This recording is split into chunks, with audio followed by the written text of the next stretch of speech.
Hi, welcome back to my channel. We've had a super interesting week, a ton of things going on, specifically with TikTok and Microsoft. We'll get to that. But first, my portfolio now has a total investment of $7,000. And as you can see, my balance is a lot higher than that. So let's talk about that real quick.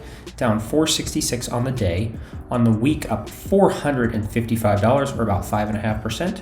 Over the past month now, up 18.71% or $1,400. Over the past 3 months, up nearly $2,000 or 30%. Over the past year, up 25%, and all-time up 27.00% or $1,890. Just a few weeks ago, I passed the $1,000 mark for the first time, and we're getting really, really close to $2,000. I would anticipate that's absolutely going to happen within the next week, barring something catastrophic in the market. So that's awesome to see. With my $200 addition to my portfolio last week, I purchased 2 more shares of SPHD at $33.77.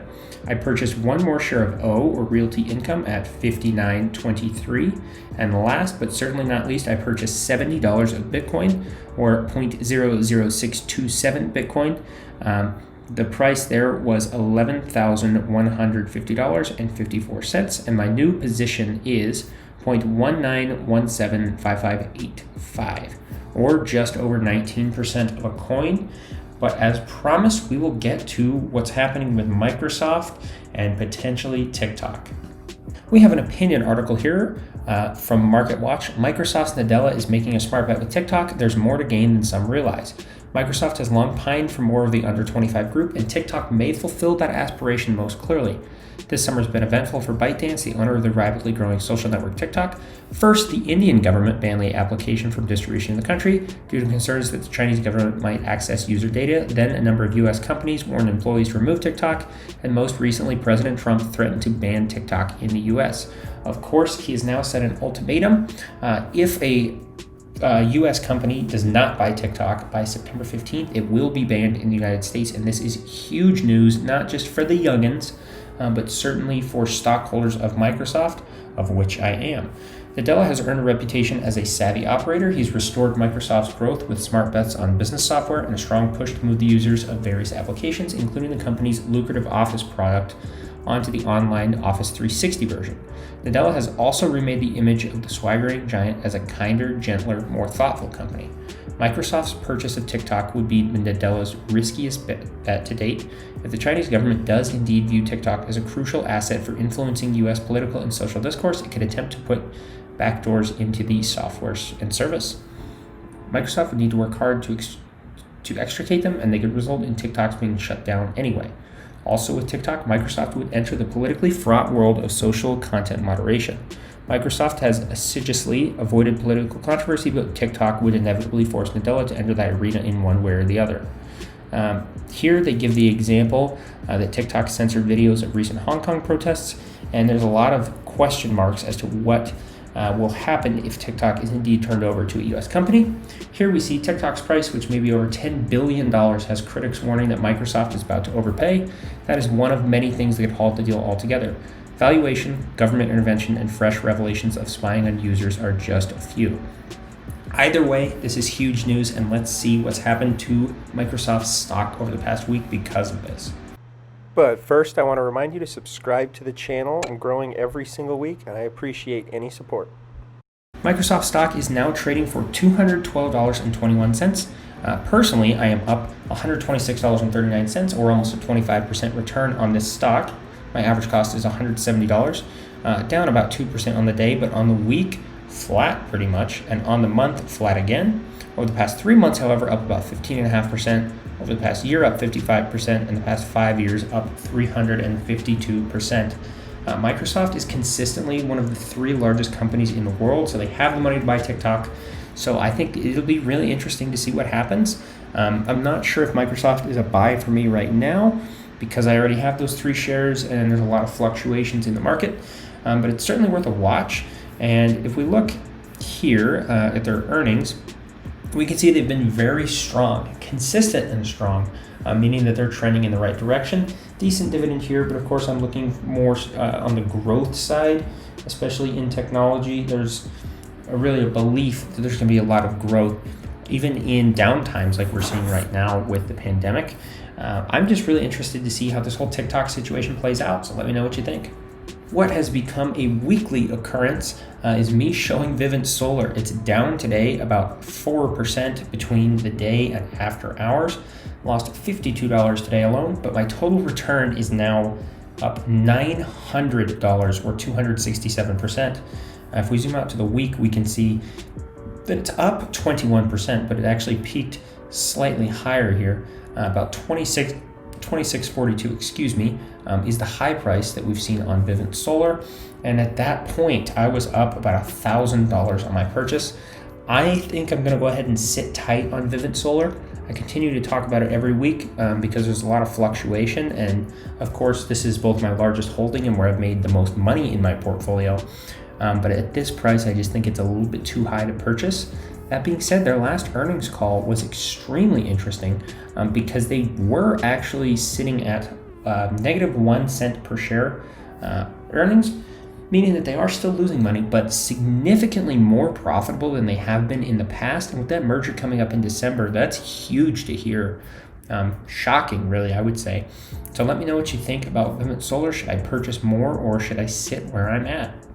Next up is Penn National Gaming. For those of you who've been following my channel, I've got a couple videos about Barstool Sports, one of their subsidiaries, and this is an enormous gain for me. Now up $212.92, or about 94% on my investment. I have 9 shares. It only makes up about 5% of my portfolio, but up 12% on the day, trading for $49-ish, up 43% on the week. Over the past month, up 74%. Over the past 3 months, 170%.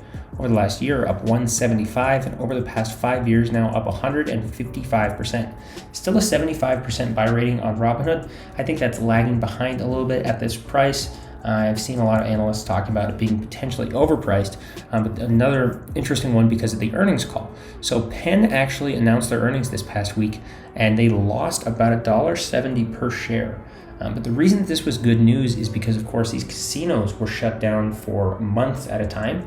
And there was a really strong fear that, of course, we knew they were going to lose money, but they were going to lose an amount of money that they couldn't recover from. So certainly not good to see, but not the worst case at all.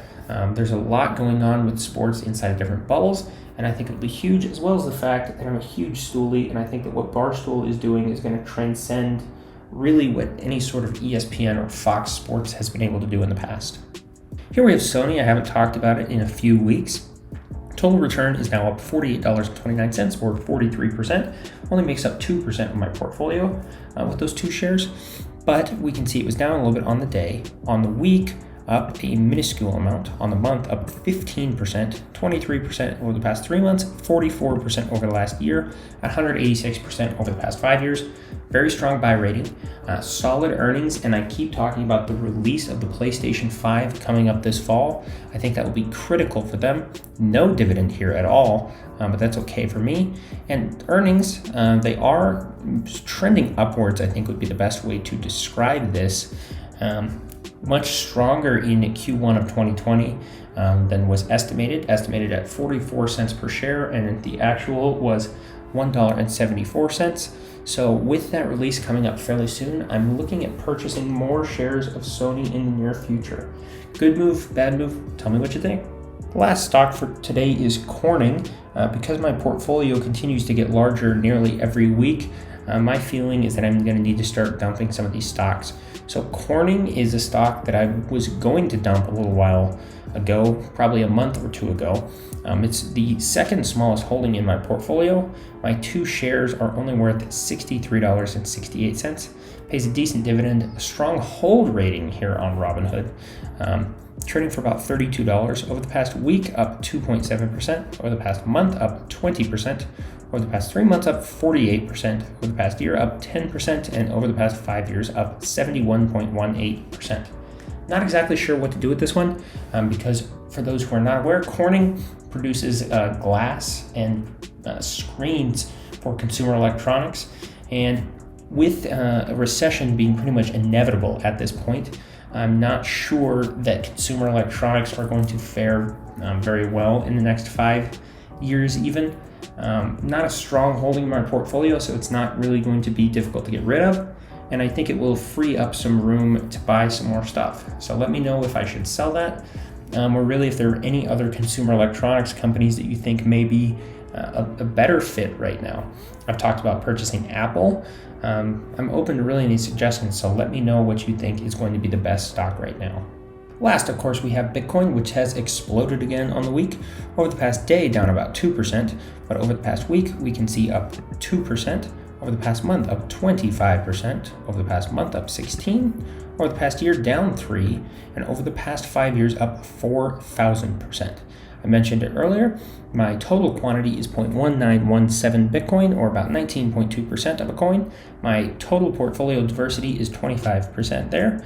And my return, up $458.29, or 25.89. I'm just going to be chugging along, continuing to purchase Bitcoin every single week. That's just the way this is going to be structured, and it's something that I really believe in at this point. I actually think that this cost is a little bit, or rather this price is a little bit high right now. I'd like to see it be a little bit lower, because I think that with everything that's going on, Bitcoin is inevitably going to do very well in 2021. And really, I'd like to be able to purchase as much as possible now while it's cheaper, before it hits those highs that I've seen projected anywhere from $100 now to $500,000 because of what's happening inflation-wise. Thank you for watching till the end of the video. I'll be back with another one next week. Bye.